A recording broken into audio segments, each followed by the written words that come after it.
Assalamualaikum warahmatullahi wabarakatuh. Perkenalkan nama saya Dia Safitri, NPM 21.03050035. Di sini saya akan menjelaskan data yang saya peroleh, pengolahan datanya dan juga penyajian datanya.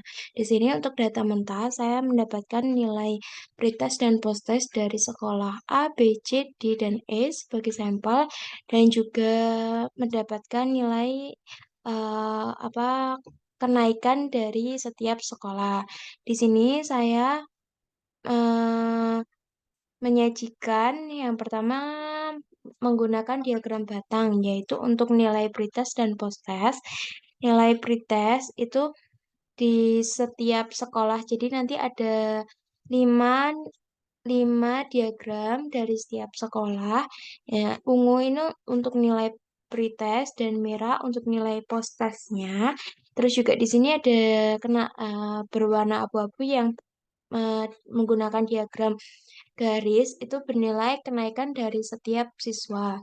Nah, untuk nilai 1 sampai 10 di sini adalah bentuk dari sampel siswa yang mengikuti pretest dan posttest. Terus di sini adalah nilai ranks atau keseluruhan nilai kategorian dari nilai pretest dan posttest. Nah, untuk batas maksimumnya adalah 120. Namun, untuk batas maksimum nilai pretest dan posttest ini di nilai 100. Jadi tidak ada yang melebihi nilai dari 100 ini. Selanjutnya di sekolah A itu kenaikannya bisa dikatakan lumayan ada dan juga rata-ratanya tidak terlalu berbeda jauh antara pretest dan posttest. Lanjutnya di sekolah B ini ada yang kenaikan, ada yang mengalami penurunan bahkan di bawah nol karena memang sampel dari siswanya sendiri juga ada yang kenaikannya bernilai negatif. Jadi untuk penyajian data kenaikan ini ada yang di bawah nol bahkan di nilai negatif 20 atau sekitarnya gitu. Terus ini untuk nilai pretest dan ini untuk nilai posttest. Selanjutnya di sekolah C, ini untuk nilai pretest dan posttest tidak mengalami perubahan yang jauh, namun di sekolah C ini nilai posttest itu tuh lebih tinggi daripada nilai pretest yang sebelumnya. Nah, untuk kenaikan sendiri juga mengalami perubahan yang cukup signifikan gitu. Kenaikan yang naik turun nilainya itu persebaran nilai kenaikan dari setiap siswanya itu juga lumayan variatif. Selanjutnya di sekolah D. Nah, di sekolah D ini untuk nilai keseluruhan siswanya antara pretest dan posttest itu tidak berbanding jauh ya, teman-teman.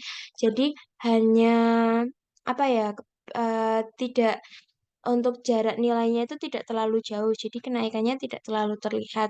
Contohnya pada siswa yang bersampel 8, 9, dan 10 ini, kan hampir nilai pretest dan posttestnya kan hampir setara. Jadi untuk kenaikannya itu hampir landai atau tidak ada naik turun yang berlebihan karena memang nilai rata-rata dari pretest dan posttest siswa bersampel 8, 9, 10 di sekolah D itu tidak perbandingan nilainya itu tidak terlalu jauh, jadi kenaikannya hampir tidak terlihat. Selanjutnya, ini untuk sekolah E.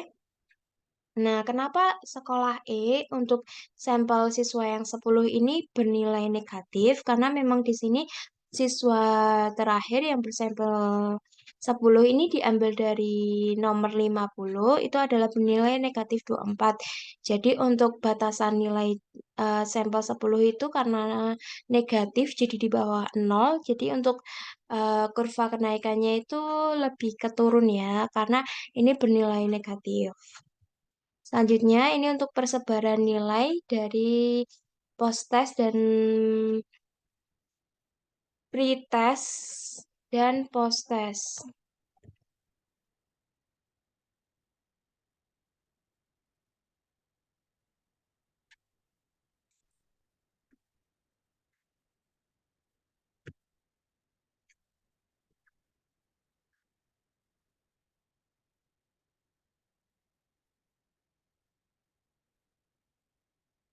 Nah, ini untuk nilai pretestnya teman-teman dan ini nilai posttest. Nah, untuk persebaran nilai rata-ratanya ini nilai pretest dan posttest ini diambil dari keseluruhan sekolah. Jadi hanya terbagi menjadi dua yaitu pretest dan posttest. Nah, di sini mencakupi seluruh sekolah dari sekolah A, B, C, D, dan E. Terus untuk nilai rata-rata pretest itu tidak ada apa perbandingan yang signifikan gitu. Hampir semuanya tuh eh, sama untuk nilainya. Tapi kalau untuk dinilai posttest itu tuh pada sekolah C hasil nilai posttest itu lebih cenderung lebih banyak daripada sekolah yang lainnya. Selanjutnya, selain dari nilai protes dan pretest, saya juga mengambil kategori untuk nilai yang tuntas atau tidak tuntas. Di sini untuk nilai tuntas atau tidak tuntas, untuk acuan nilai itu tuh didasarkan pada rata-rata pretest dan posttest. Jadi kita harus mengetahui dulu rata-rata pretest dan posttest di setiap sekolah.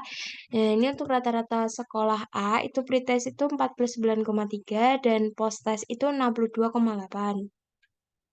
Nah, untuk jumlah tuntasnya itu 5 dan tidak tuntas 5 untuk pretest dan jumlah tuntas 9 dan tidak tuntas itu 1 untuk nilai posttest. Tidak tuntas 1 ini karena nilai acuan nilai untuk dikategorikan tuntas atau tidak tuntas pada posttest adalah 62,8, maka 33 nilai 33 pada nomor satu ini karena di bawahnya maka dinyatakan tidak tuntas. Selanjutnya pada sekolah B ini rata-rata pretest adalah 48,3 dan posttest 63,2. Nah, untuk jumlah tuntas adalah 5 dan tidak tuntas 5 untuk nilai pretest dan jumlah tuntas 4 dan tidak tuntas 4 pada nilai posttest. Selanjutnya, pada sekolah C ini untuk rata-ratanya 51,6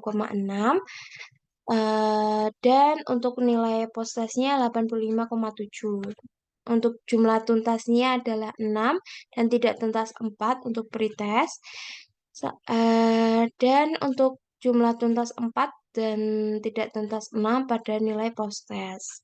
Contohnya di sini adalah sampel dari nilai posttest siswa nomor 27. Dia bernilai 84. Kalau secara keseluruhan nilai 84 itu sudah bagus, terkategori bagus. Tapi karena di sini rata-rata yang harus didapatkan untuk acuan adalah 85,7, maka 84 ini di bawah 85 eh, masih di bawah 85 maka dinyatakan tidak tuntas. Nah, terus contohnya pada siswa sekolah C nomor 23. Dia mendapatkan posttest bernilai 87. Karena di sini rata-rata acuannya adalah 85,7, dia mendapat nilai 87, berarti itu di atas 85,7, maka dia dinyatakan tuntas. Selanjutnya sekolah D itu pretest mendapatkan 65,9 dan posttest mendapatkan 81,2. Jumlah tuntas 5 dan jumlah tidak tuntas 5. Jumlah tuntas 6 dan jumlah tidak tuntasnya adalah 4. Di sekolah E, rata-rata pretest adalah 53,2 dan posttest 67,1. Nah, jumlah tidak tuntas adalah 5 dan jumlah tuntas 5 dan jumlah tidak tuntas 5 untuk nilai pretest sekolah E dan jumlah tuntas 5 dan tidak tuntas 5 untuk nilai posttest di sekolah E. Jadi seperti itu untuk pengolahan data dan juga penyajian datanya. Nah, untuk kesimpulan yang bisa saya ambil adalah nilai pretest dan posttest itu walaupun persebaran nilainya berbeda di angka yang berbeda, namun kenaikan ini bisa jadi sama gitu. Contohnya nilai pretest dan posttest ini 28,33 itu kenaikannya 5 dan 60,65 kenaikannya juga 5. Jadi untuk nilainya itu bisa berbeda, tapi kenaikannya bisa sama. Selanjutnya yang kedua, rata-rata nilai, eee, pretest dan posttest siswa, di sekolah A, B, C, D, dan E rata-rata mendapat nilai yang lebih baik itu adalah pada nilai post-test dan juga hampir, nilai post-test ini tuh dalam kategori ranking yang baik, yaitu sekitar antara 75 sampai yang terakhir nilai tertingginya 100. Ini untuk post-test. Jadi rata-rata siswa di sekolah A, B, C, D, dan E itu nilai, eee, hasil dari nilai yang lebih baik kalau dibandingkan adalah nilai post-test. Seperti itu yang bisa saya sampaikan. Mohon maaf apabila ada kesalahan. Saya akhiri. Wassalamualaikum warahmatullahi wabarakatuh.